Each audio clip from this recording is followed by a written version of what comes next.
Assalamualaikum warahmatullahi wabarakatuh dan selamat Ramadan yang penuh keberkatan.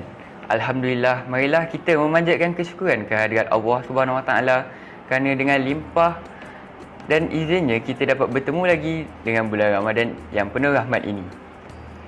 Untuk makluman semua, nama saya Daniel Hazim Shah bin Zunaidi, pelajar dari kelas 3 UM.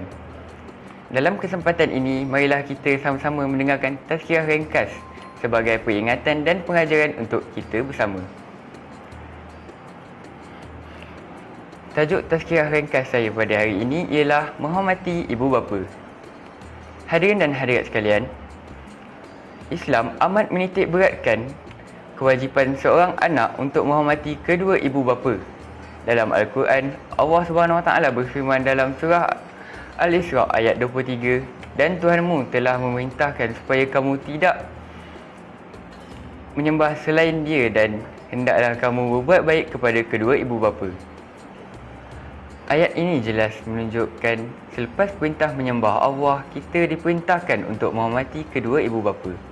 Hadirin sekalian, ibu bapa merupakan insan yang telah berkorban banyak dalam hidup kita. Mereka telah berusaha untuk mendidik, mengajar dan memberi makan kepada kita.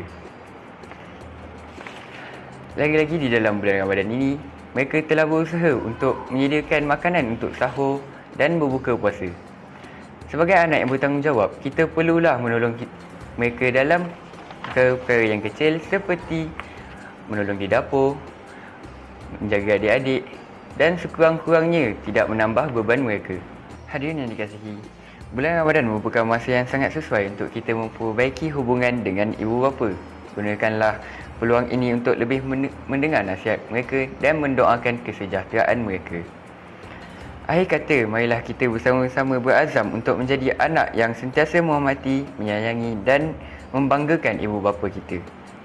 Semoga tazkirah ringkas ini menjadi manfaat kepada kita semua untuk memperbaiki diri.